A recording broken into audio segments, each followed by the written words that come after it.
The Facebook Oversight Board has ruled to uphold the former president's suspension from the social network. Joining us now to respond is the co-founder of the real Facebook Oversight Board, often considered an outside critic, Carol Cadwalder. Carol, great to have you with us. Thanks for the time.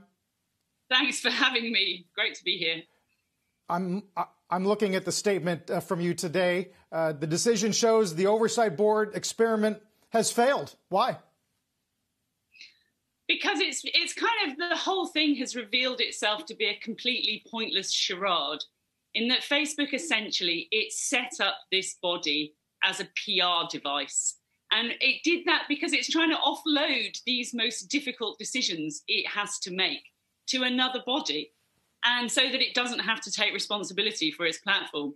And the Oversight Board, in complete fairness, said, no way, you're actually responsible for this. And it's punted the decision back to Facebook.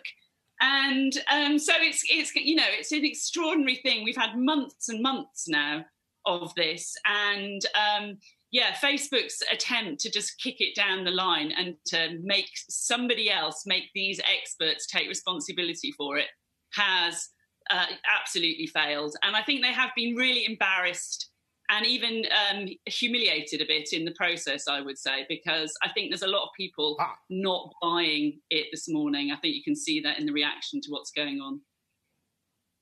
Yeah, I think a lot of viewers would argue that if they're not humiliated by what's been said about them today by their own creation, then maybe they have no sense of humiliation. I do wonder, though, whether or not you think in 6 months they will find some way to face the music and decide either way how this is going to work for Trump and for any other user who uses the platform to incite violence.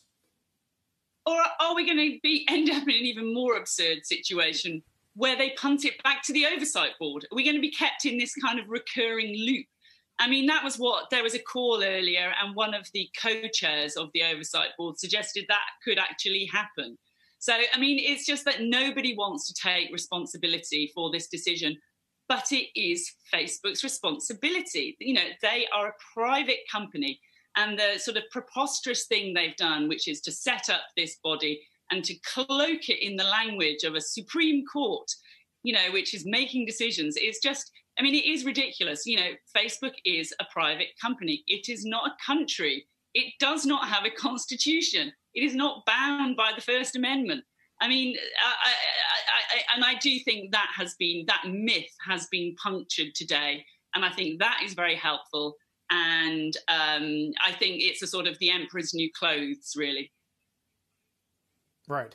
Do you think that the way in which this model that they have chosen is working out, and obviously it's been met with a lot of derision as we're speaking right now, is going to discourage other companies from trying to do the same type of thing?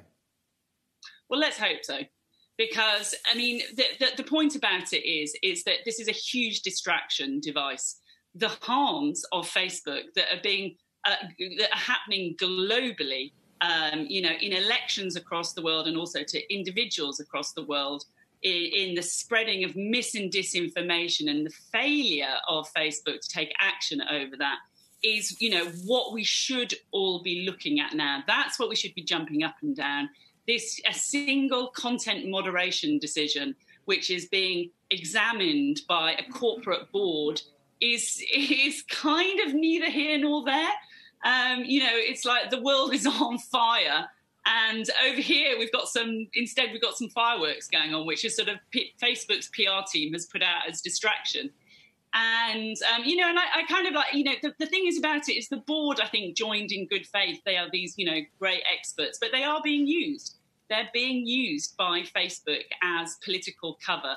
And I think what was kind of interesting in the decision that they said today is that, you know, they're kind of acknowledging that. And I think that is why they've turned the tables and just sent this back to Facebook and said, no, not on us. This one's on you. Shepard Smith here. Thanks for watching CNBC on YouTube.